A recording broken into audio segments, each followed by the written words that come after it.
welcome to Love TV's Evening News for Friday, July 16th. I am Anju Gidwani. And good evening, I am Patrick Jones. It is the final newscast of the week for us, and we'll begin with a check of the stories that are making headlines today.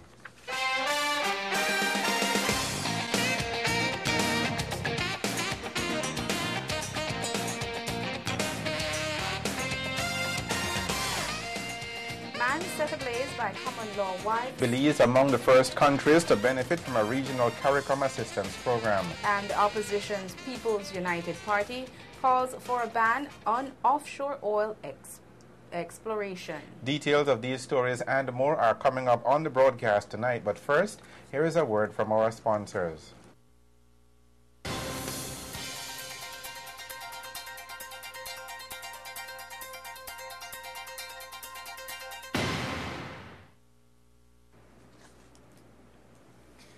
A man is dead tonight, the result of what appears to be a domestic incident that turned deadly.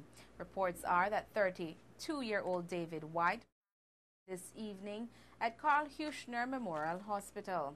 It is alleged that White's common-law wife, 35-year-old Laverne Longsworth, also known as Antichrist, doused him with kerosene and set him ablaze last night on Castle Street. Reports are that White ran from Castle Street to Pickstock Street before he was taken to the KHMH. Police have detained Longsworth in connection with the incident. Police are investigating the brutal slaying of an 18-year-old man in Louisville on Thursday evening. Love TV's Maria Novello reports. 18-year-old Anthony Adrian Matura was fatally stabbed on Carpenter Street in Louisville, a few feet away from the community's church and only 2 blocks away from the police station. Blood stains on a patch of grass marked the spot where Anthony took his final breath and collapsed. The incident unfolded at around 4:30 on Thursday as Anthony, who traveled with his father to Belize City on a regular basis, was pursued as he exited a bus. His attacker fatally inflicted 1 stab wound to the left side of the chest. His grieving family is still reeling from the devastating news, and the police are still investigating the matter. Love News spoke to Press Officer Fitzroy Yearwood to find out more, but as with many cases, there is nothing much to state other than preliminary findings. 18 years. He was found 2 streets away from the Louisville police station with a large wound to the chest. I cannot say if it's a stab wound or what. The postmortem will have to determine that short. Okay, in It terms was around 4:30 p.m. or something. Okay. He was transported to the Carl Huchner Memorial Hospital where he was pronounced dead on arrival. Okay. In terms of a motive, one of my We findings. do not have a motive established as it. We're following several leads. And how about anybody detained? Well, I cannot say that was it because up till last night they didn't have anyone detained, but I haven't received any word yet since morning, so I have to call them and find out first before I can say yes or no. Okay?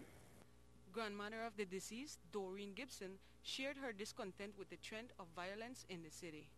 But you know something, the way how things they go right now, the young black youths, they are in danger. In fact, not only black youths, because you got Hispanics too who get killed too. And the young black youths, you always see all this killing going on. You in your mind you say, I hope that not happen to my son, or I hope that not happen to my grandson. But it's only a matter of time before things like that happen. And I wish the government would have do something about it.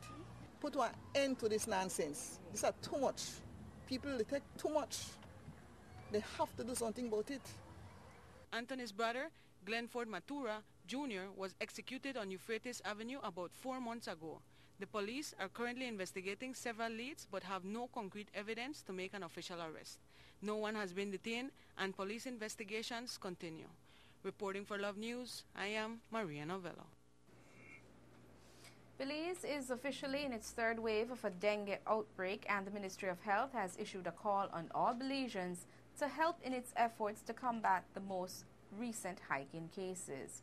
Cases are being reported prevalent in the Cayo and Belize districts, And as of yesterday, 375 clinically diagnosed cases and 32 laboratory hemorrhagic cases of dengue have been confirmed.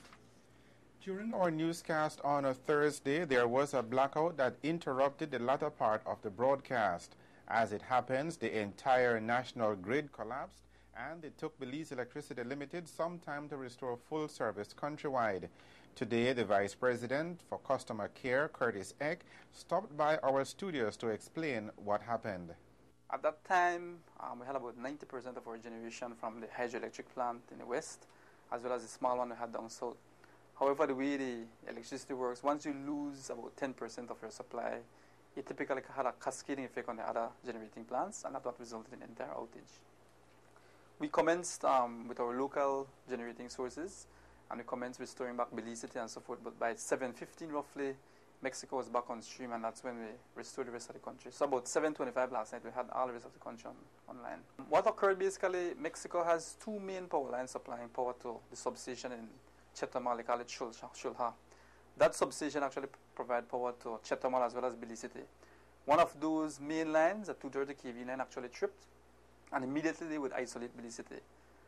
Then I understand they had a portion of Chetumal out as well. But once they have a main supply to Chetumal with problems, they would isolate Belize country immediately.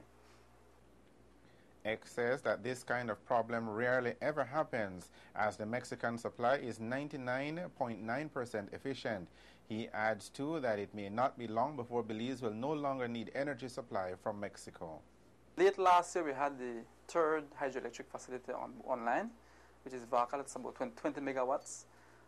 Last year, Mexico provided about close to 50% of the energy needs of this country. For this year, it should decrease significantly because of the new hydroelectric facility.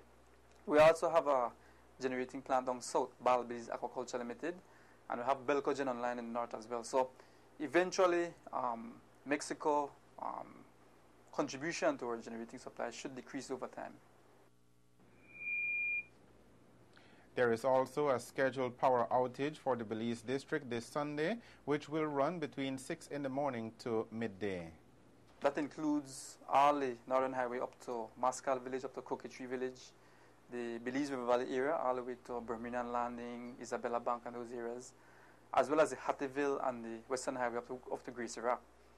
The reason we need to do this outage is basically to do maintenance work on our main power line supplying the city, as well as substations providing power to these two locations. These power lines and substation has been in place since 1995, so you're talking almost 15 years. We've been doing maintenance over the years, but certain type of maintenance require that we de-energize or basically have the line grounded for works. So we need to replace some corrosive material. We also need, near Belize City along Mahogany Street, there have been houses being constructed as well as roads being constructed under the line. We need to elevate or increase the height of those lines basically to increase the clearances to those to the public basically. On the substation themselves, we need to repair some of the switches, some of the equipment. One of them, the lightning arrestor, we need to replace as well, and that protects our equipment as well as customer equipment. Belize and St. Lucia are the first two regional countries to benefit from the CARICOM Development Fund country assistance programs. According to a statement published today in Bridgetown, Barbados, the CARICOM Development Fund, which was set up in July of 2008, is designed to help disadvantaged countries and sectors to compete within the struggling, that should be the single market and economy.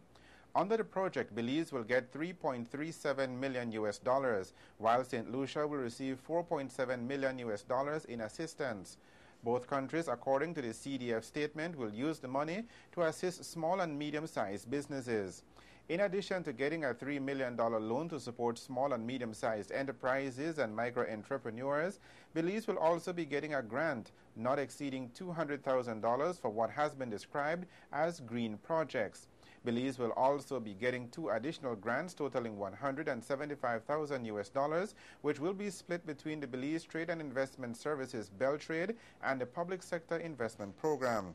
The CDF statement concludes by saying that the grant to Beltrade will be used to develop a policy on micro, small and medium-sized enterprise development, while the Public Sector Investment Program will use its portion to develop and implement a functioning management information system.